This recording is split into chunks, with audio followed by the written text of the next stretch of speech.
Hi అండి, welcome back to my channel. ఈరోజు మనము గొర్రెల్ని ఏ పద్ధతిలో కొనుక్కుంటే మనకి మంచి ఆదాయం వస్తుంది అనే విషయాల గురించి అయితే తెలుసుకుందాము. చాలామందికి గొర్రెలు కొనాలి, గొర్రెలు పెంచాలి అనే ఇంట్రెస్ట్ అయితే ఉంటుంది. కానీ వాటిని ఎలా కొనాలో తెలియక పాపము ఎవరో చెప్పారని గొర్రెలు తీసుకొని నష్టపోతూ ఉంటారు. అలా కాకుండా ఈరోజు మనం చెప్పిన ఈ టిప్స్ పాటించండి, మీరు ఖచ్చితంగా లాభం అయితే పొందుతారు. ముందుగా మన ఛానల్ సబ్స్క్రైబ్ చేసి లైక్ చేయండి, అలాగే అవసరమైన వాళ్ళకి షేర్ చేయండి. వీడియోలోకి వెళ్ళిపోదాం. గొర్రెల్ని కొనాలంటే మనము ముందు వాటికి జాగ్రత్తలు తీసుకోవాలి. వాటి మందుల గురించి తెలుసుకోవాలి, తర్వాత వాటి మేత గురించి తెలుసుకోవాలి. అవన్నీ సిద్ధం చేసుకున్న గొర్రెల దగ్గరికి అయితే వెళ్ళాల్సి ఉంటుంది. గొర్రెల్ని మనం కొనాలనుకున్నప్పుడు 2 పద్ధతులు ఉంటాయి. పట్టుడు గొర్రెలు, ఒకటి కట్ట మీద గొర్రెలు, 2 ఇలా ఉంటాయన్నమాట.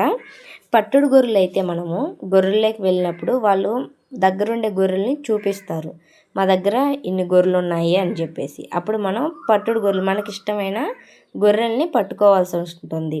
కానీ వాటికి సంబంధించిన పిల్లలు కూడా కొన్నిటికి గొర్రెలు బాగుంటాయి, అంటే సూటు మీద ఉన్నాయనుకోండి, నున్నంగా ఉంటాయి, మనకి చూడంగానే నచ్చుతాయి కాబట్టి సూట్ గొర్రెల్ని తీసుకుంటాం. లేదు కొన్ని గొడ్డుబోతు గొర్రెలు ఉంటాయి, అవి మనకు తెలియదు కదా. మీకు నచ్చిన గొర్రెలు పట్టుకోమని చెప్పినప్పుడు మనం గొర్రెల్లోకి వెళ్ళి గొర్రెలు అనేది పట్టుకుంటూ ఉంటాము. కానీ ఎక్స్పీరియన్స్ ఉండే వాళ్ళు మాత్రం కంపల్సరిగా గొర్రెలు కొనేటప్పుడు మీ పక్కన తీసుకెళ్ళండి, వాళ్ళ సలహా మీదే గొర్రెల్ని కొనండి.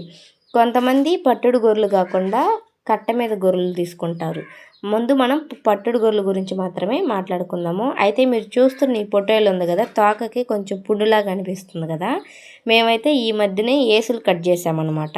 అది అందువల్ల కొంచెం మాడుతూ ఉంది. ఏసులు కట్ చేసి ఆ కొనలకు అనేది బ్లడ్ వచ్చేటప్పుడు కొంచెం పసుపు పూసేసాము, ఇన్ఫెక్షన్స్ అవి రాకుండా. అన్నిటికీ అలాగే చేసాము. పొటేల్ది క్లారిటీగా కనిపిస్తుంది కాబట్టి చూపిస్తున్నాను. అన్నిటికీ కూడా గొర్రెలకి సంవత్సరం పూర్తయిన అన్నిటికి కూడా మేము ఏసులు అనేది కట్ చేసామండి. ఇవన్నీ గొర్రెలకి తీసుకోవాల్సిన జాగ్రత్తలు. మనం అలా కట్ చేసినప్పుడు తోక అందంగా ఉంటుంది, గొర్రె వెన్ను అనేది బిరుకుంటుంది అనమాట. ఇలాంటి టిప్స్ కూడా మీరు పాటించండి. అయితే పట్టుడు గొర్రెల విషయంలోకి వచ్చేతలకి మనము పట్టుడు గొర్రెలు మనకు నచ్చినట్టు మనం నచ్చిన గొర్రెని తీసుకుంటాం కాబట్టి రేటు కూడా ₹1 ఎక్కువగానే పడుతుంది. కానీ తీసుకునేటప్పుడు మంచి గొర్రెలు, ఈతల గొర్రెలు, ముదురు గొర్రెలు కాకుండా కొంచెం లేతవి ఉంటాయి కదా, ఆ గొర్రెలను తీసుకోండి. వాటికి పిల్లలు తక్కువ రావచ్చు, ఎందుకంటే అన్నిటికీ పిల్లలు ఉండవు కదా, పిల్లలు ఉంటేనే ఇస్తారనమాట. కాబట్టి అయినా పర్వాలేదు, పట్టుడు గొర్రెలు ₹1 ఎక్కువ పోయినా మీరు పెంచుకోవాలి అనుకుంటే పట్టుడు గొర్రెలు బాగుంటాయి, లేత గొర్రెలు. లేదు మేము వ్యాపారానికి అని అనుకుంటే మీరు బాగుండే గొర్రెని అయితే తీసుకోవచ్చు. దానికి పిల్లలు ఉండేయా లేదా చూసుకోవాలి. అయితే ఎప్పుడు కూడా పట్టుడు గొర్రెలకి ₹1 పెట్టుకునే పని అయితేనే దిగాల్సి వస్తుంది.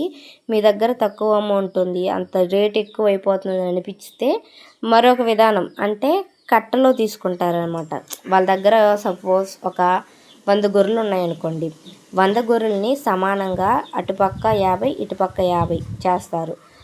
వాటిల్లో బాగుండేటి బాగలేని అన్నీ వెళ్ళిపోతాయి.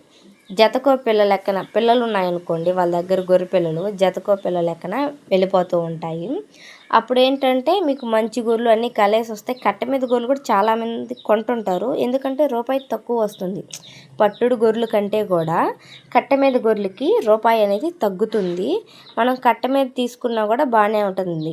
కానీ ఏ గొర్రెలైనా కూడా మనము తీసుకునేటప్పుడు పెంచుకోవాలి. మనం ఒక 2 నెలలు ఒకవేళ మేపుకొని అమ్మేసినా కూడా మీకు ₹1 రావాలంటే లేత గొర్రెలను అయితే తీసుకుంటే బెటర్ అండి. నాకు తెలిసినంత వరకు పెంచుకునే వాళ్ళు లేత గొర్రెలు అనుకోండి, కట్ట మీద తీసుకున్నారు, సపోజ్ వాటికి కొన్ని పిల్లలు వచ్చాయి, జతకోలేకన్నా ఒక 50 తీసుకున్నారు అనుకున్నాం, కనీసం ఒక 20 పిల్లలైనా వస్తాయి కదా.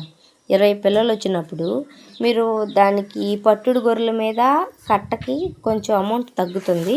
ప్లస్ అంతేకాకుండా ఈ పిల్లలు ఉంటాయి కదా, పిల్లల్ని ఒక నెల మేపిన తర్వాత మనం 20 గొర్రె పిల్లలు అనుకోండి, పొట్టేడు పిల్లలు కావచ్చు, కొంతమంది కొదం పిల్లలు కూడా అమ్మేస్తారు ఇంట్రెస్ట్ లేని వాళ్ళు. కొంతమంది పొట్టేడు పిల్ల మాత్రమే అమ్ముతారు, మా లాంటి వాళ్ళు. మేము కొదం పిల్లలు అనేది అమ్మమన్నమాట, ఓన్లీ పొట్టేలు పిల్లలు మాత్రమే అమ్ముతూ ఉంటాము. పొట్టేడు పిల్లలు మీరు ఆ పిల్లల్ని అమ్మినప్పుడు లాభం వస్తుంది కదా, ఇప్పుడు ఆ 2 నెలల్లో మీకు పెట్టిన దానికి గొర్రె పిల్లల మీద అమ్ముకుంటే లాభం వస్తుంది.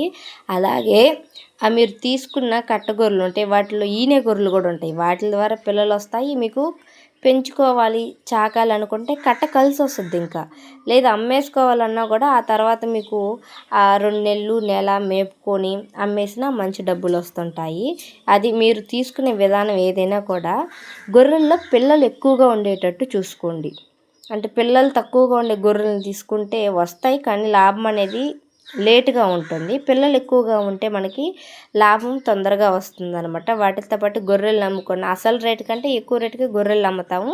పిల్లలు ఉంటే ఇంకా రేటు కలిసి వస్తుంది. కాబట్టి మీరు ఎక్కువ పిల్లలు ఉండే వాటిని తీసుకోండి. ఏ గొర్రెలైనా కూడా లేత గొర్రెలు మాత్రమే తీసుకోండి. మీరు మంచి ఆదాయాన్ని అయితే పొందొచ్చు. ఈ వీడియోలో మీకు ఏదైనా డౌట్లు ఉంటే కామెంట్ చేయండి. అలాగే మన వీడియోని ఎక్కడి నుంచి చూస్తున్నారో కామెంట్ చేసి చెప్పండి. మేమైతే నెల్లూరు జిల్లా కలవాయి మండలం తోపుగుంట అగ్రహారం నుంచి అయితే ఈ వీడియో చేస్తున్నాము. మీకు నచ్చినట్లయితే తప్పకుండా మన వీడియోని లైక్ చేయండి. అలాగే సబ్స్క్రైబ్ చేసి షేర్ చేయండి. ఓకేనండి. Thank you so much.